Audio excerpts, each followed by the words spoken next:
Camera সেগমেন্টের একটা বস লেভেলের স্মার্টফোন Huawei P50 Pro, যেখানে কিনা ডিজিটালি আপনারা 100x পর্যন্ত জুম করতে পারবেন।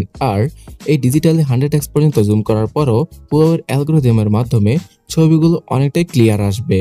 তাছাড়া এই ফোনটা দ্বারা সর্বোচ্চ 10x পর্যন্ত অপটিক্যাল জুম করতে পারা পসিবল। এর মানে দাঁড়াচ্ছে গিয়ে আপনি 10x পর্যন্ত জুম করলে 1x এ যেরকম কোয়ালিটি পাবেন 10x এও ঠিক ওই রকমই কোয়ালিটিটা পেয়ে যাবেন। তার সাথে Huawei তাদের লঞ্চ ইভেন্টও বলেছে যে 10x পর্যন্ত অপটিক্যাল জুম করতে পারা গেল 20x পর্যন্ত এই অপটিক্যাল জুমের কোয়ালিটিটা ধরে রাখতে পারবে Huawei P50 Pro স্মার্টফোনটা। সো এখন কোশ্চেন হচ্ছে কি করে ধরে রাখবে। প্রথমত Huawei P50 Pro স্মার্টফোনটার টেলিফটো জুম লেন্স হিসেবে একটি 64 মেগাপিক্সেলের পেরিস্কোপ জুম লেন্সকে ইউজ করা হয়েছে। যে টেলিফটো জুম লেন্সটা দ্বারা Huawei এই কাজটি করবে। আর এই টেলিফটো জুম লেন্সে OIS এর সাপোর্টও থাকবে, যার মাধ্যমে কিনা ছবি তোলার সময় যে একটা শেকিনেসের ভাব দেখা যায় সেটা একদমই থাকবে না। এবং এই 64 মেগাপিক্সেলের ক্যামেরার সাথে Huawei নতুন ক্যামেরা অ্যালগরিদম এবং হারমোনি ওএসকে মিলে খুব সুন্দর ছবিগুলো তুলতে পারা যাবে ডিজিটালি জুম করার পরেও। আর শুধুমাত্র এটা নয়, 50 মেগাপিক্সেলের একটি প্রাইমারি সেন্সর থাকছে এই ফোনটার মধ্যে, যার সেন্সর সাইজ হচ্ছে গিয়ে 1/1.28, অর্থাৎ এত বড় সেন্সর সাইজটা ইউজ করা হয়েছে Huawei P50 Pro স্মার্টফোনটার প্রাইমারি ক্যামেরা হিসেবে, যার মাধ্যমে কিনা অনেক বেশি আলো ক্যাপচার করতে পারবে এই স্মার্টফোনটা। আর এর আগেও আমি আপনাদের বলেছি যে একটি স্মার্টফোনের ইমেজ সেন্সর যত বেশি আলো ক্যাপচার করতে পারবে ছবি তত ভালো উঠবে। সো এর জন্যই Huawei P50 Pro স্মার্টফোনটার 50 মেগাপিক্সেলের প্রাইমারি সেন্সরের অ্যাপারচার f1.8 থাকা সত্ত্বেও লো লাইট আর ডে লাইটে খুব ভালো ডাইনামিক রেঞ্জ, হোয়াইট ব্যালেন্স এই সকল কিছু গুছিয়ে রেখে আমেজিং ছবিগুলো আপনারা তুলতে পারবেন। আর শুধুমাত্র এটাই নয়, অনেক ক্ষেত্রে দেখা যাবে যে বর্তমানে অনেক ভালো ভালো DSLR কে কমপ্লিট করবে এই স্মার্টফোনের ক্যামেরাটি। আর হ্যাঁ, এই মেইন ক্যামেরা সেন্সরেও অর্থাৎ 50 মেগাপিক্সেলের ক্যামেরা সেন্সরেও OIS এর সাপোর্টটা পাওয়া যাবে। এবং এই ফোনটার অন্য আরেকটা ক্যামেরা সেন্সর হচ্ছে গিয়ে 40 মেগাপিক্সেলের মনোক্রোম সেন্সর, অর্থাৎ ব্ল্যাক অ্যান্ড হোয়াইট সেন্সর। এছাড়া 13 মেগাপিক্সেলের আলট্রা ওয়াইডের ক্যামেরা সেন্সরটা ইউজ করা হয়েছে ফোনটার 4 নম্বর ক্যামেরা সেন্সর হিসেবে। যদিও কিনা 40 মেগাপিক্সেলের ক্যামেরা সেন্সরটা আমার কাছে কিছুটা গিমিকি মনে হয়েছে, তারপরও ওভারঅল Huawei P50 Pro স্মার্টফোনটার রিয়ার ক্যামেরা সেন্সরগুলো আসলে অ্যামেজিং এবং এই কারণেই DxO মার্কে এত বেশি স্কোর করতে পেরেছে এই ফোনটা। যদিও কিনা অনেকে বলবেন যে DxO মার্ক স্মার্টফোনের ক্যামেরার উপর পেড প্রমোশন করে থাকে, তারপরও রিয়েল লাইফও খুব ভালো ভালো ইমেজগুলো আপনারা তুলতে পারবেন Huawei এই স্মার্টফোনটা দ্বারা। এবং কিরিন 9000 অথবা স্ন্যাপড্রাগন 888 প্রসেসরটা থাকার কারণে সর্বোচ্চ 4K তে 30 এবং 40 fps এর আউটপুট পাওয়া যাবে। আর হাইয়েস্ট স্লো মোশনের ফিচারটা থাকবে এই স্মার্টফোনটার মধ্যে। থাকবে জাইরোবেস EIS এবং OIS এর সাপোর্ট। এছাড়া এই স্মার্টফোনটার মধ্যে আপনারা অনেকগুলো ক্যামেরার ফিচার প্রি ইনস্টল পেয়ে যাবেন। তাছাড়া আরও একটা কথা না বললেই না, Huawei অনেক বছর ধরে লাইকার সাথে পার্টনারশিপ করেছে তাদের স্মার্টফোনের ক্যামেরা লেন্সকে ইমপ্রুভ করার জন্য। সো এবারও লাইকার অপটিক্যাল লেন্স থাকছে Huawei P50 Pro স্মার্টফোনটাতে। আর বন্ধুরা, যদি আপনারা জিজ্ঞাসা করেন যে সেলফিতে কত মেগাপিক্সেল ক্যামেরা ইউজ করা হয়েছে, তাহলে আমি বলবো 13 মেগাপিক্সেলের একটি নর্মাল ক্যামেরা সেন্সর ইউজ করা হয়েছে এই ফোনটার উপরে। তবে অনেকে হয়তো মনে করবেন যে বাজেটের মধ্যেও তো খুব ভালো ভালো ইমেজ সেন্সর পাওয়া যায় সেলফি ক্যামেরা হিসেবে। তারপরও আপনি যদি একটু খেয়াল করে দেখেন Huawei P50 Pro স্মার্টফোনটার ফ্রন্টে কিছুটা বড় আকৃতির পাঁচ হোলের কাটআউট রয়েছে। এর মানে দাঁড়াচ্ছে গিয়ে এই ফোনটার সেলফি ক্যামেরার ইমেজ সেন্সরটা অনেক বড়, তাই শুধুমাত্র 13 মেগাপিক্সেলের রেজুলেশন থাকলেও এই স্মার্টফোনটার selfie camera iPhone 12 Pro Max অথবা Galaxy S20 Ultra-কে খুব ভালোভাবে কমপ্লিট করতে পারবে। অলরাইট ভিউয়ার্স, ক্যামেরা বস স্মার্টফোনের ক্যামেরা সম্পর্কে অনেক কিছু জানালাম, এবার ডিসপ্লে আর অন্যান্য সকল জিনিসপত্র সম্পর্কে জানা যাক।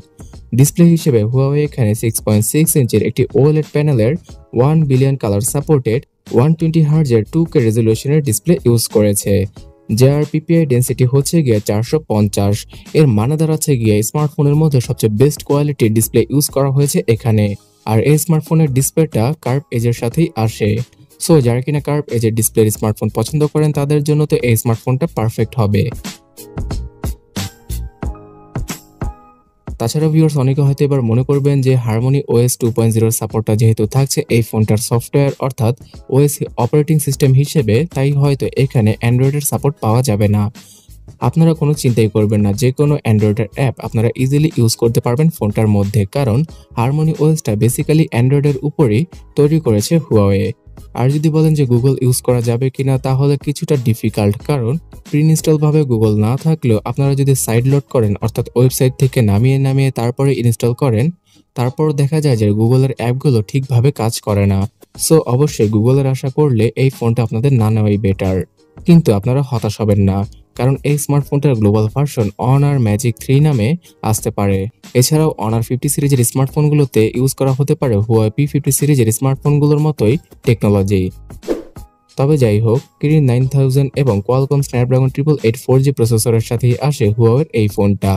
আর এই দুইটা প্রসেসরই শুধুমাত্র 5 ন্যানোমিটার আর্কিটেকচারের উপর তৈরি করা, যাদের সর্বোচ্চ ক্লক ফ্রিকোয়েন্সি হচ্ছে গিয়ে 3.13 গিগাহার্টজ আর 2.84 গিগাহার্টজ। অর্থাৎ আমেরিকার মার্কেটে হয়তো হুয়াওয়ে আগামী ডিসেম্বর মাসে স্ন্যাপড্রাগন 888 প্রসেসরের সাথে আসা ফোনগুলোকে লঞ্চ করতে পারে। তবে এখন চাইনিজ মার্কেটে শুধুমাত্র কিরিন 9000 এর সাথে আসা ফোনগুলোই পাওয়া যাবে। আর আপনি যদি আমাকে জিজ্ঞাসা করেন যে হুয়াওয়ে এখানে 4G কেন ইউজ করলো, দেখুন এখানে কিছু লুপ হোল আছে। আমেরিকাতে হুয়াওয়েকে ব্যান করা হয়েছে, আর তারা 5Gর কোনো কার্যক্রমই পরিচালনা করতে পারবে না বিভিন্ন দেশে। এর জন্যই হয়তো তারা 4G কানেক্টিভিটির সাথেই তাদের স্মার্টফোনগুলোকে নিয়ে এসেছে। আর কোয়ালকমও তাদের 888 প্রসেসরটা শুধুমাত্র 4G ভার্সনটা হুয়াওয়ের জন্যই তৈরি করেছে। সো এই কারণে অনেক টিপস্টাররা আশা করছেন যে হুয়াওয়ে তাদের P50 সিরিজের স্মার্টফোনগুলো অনেক কম সেল করবে এবং উৎপাদনও অনেক কম করবে। তবে যাই হোক বন্ধুরা, আপনি যদি আমাকে জিজ্ঞাসা করেন যে Huawei P50 Pro স্মার্টফোনটা পারফরমেন্সের দিক দিয়ে কেমন হবে, তাহলে আমি বলবো যে নাম্বার 1 কোয়ালিটির পারফরমেন্স পাওয়া যাবে হুয়াওয়ের এই ফোনটাতে। এর রিজন শুধুমাত্র এর প্রসেসর নয়, হারমোনিওসটা হুয়াওয়ে খুব ভালোভাবে ডেভেলপ করছে গত কয়েক বছর ধরে। আর এই হারমোনিওসটা শুধুমাত্র এই স্মার্টফোনে ইউজ করবে না, তারা বিভিন্ন ধরনের আইওটি ডিভাইসে হারমোনিওসকে খুব ভালোভাবে সিঙ্ক করবে তারা, যেমনটা কিনা অ্যাপল তাদের ওএস এর সাথে করে আসছে। আর এই কারণে Huawei P50 Pro স্মার্টফোনটা আপনাকে খুব ভালো একটা এক্সপিরিয়েন্স দিয়ে দিবে সফটওয়্যারগত ক্ষেত্রে অথবা হার্ডওয়্যারগত ক্ষেত্রে। তাছাড়া ইন্টারনাল স্টোরেজ হিসেবে সর্বোচ্চ 512GB ইন্টারনাল স্টোরেজের সাথে আসবে Huawei P50 Pro স্মার্টফোনটা। থাকবে সর্বোচ্চ 12GB র্যামের সাপোর্ট। এছাড়াও আপনারা ভার্চুয়ালি র্যাম এক্সপ্যান্ড করতে পারবেন এখানে। ডুয়াল স্টোরি স্পিকার সহ ওয়াইফাই 6, ব্লুটুথ 5.2, ডুয়াল ব্যান্ডের জিপিএস, এনএফসি, এয়ার ব্লাস্টার, এই সকল অ্যামেজিং ফিচারগুলো থাকছে ফোনটার মধ্যে। ফোনটাতে পাওয়া যাবে optical under display fingerprint scanner সহ সব ধরনের প্রয়োজনীয় সেন্সর। এছাড়া এখানে ব্যাটারি লাইফ হিসেবে ইউজ করা হয়েছে 4360 mAh এর ব্যাটারি, এবং এই ফোনটা শুধুমাত্র 35 মিনিটের মধ্যে ফুললি চার্জ করা পসিবল হবে। এর রিজন হচ্ছে গিয়ে এখানে 66 ওয়াটের চার্জিং স্পিডকে ইউজ করেছে হুয়াওয়ে। তাছাড়া ওয়্যারলেসলি 50 ওয়াটের চার্জার দিয়ে ফোনটা ফুলি চার্জ করা পসিবল হবে।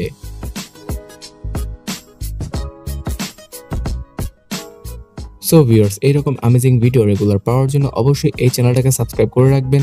আর আপনি যদি জানতে চান 20 থেকে 25 হাজারে কোন স্মার্টফোনগুলো আপনার জন্য বেটার হবে, তাহলে এই ডান পাশের ভিডিওটাতে ক্লিক করুন অথবা কমেন্ট সেকশনটা চেক করুন।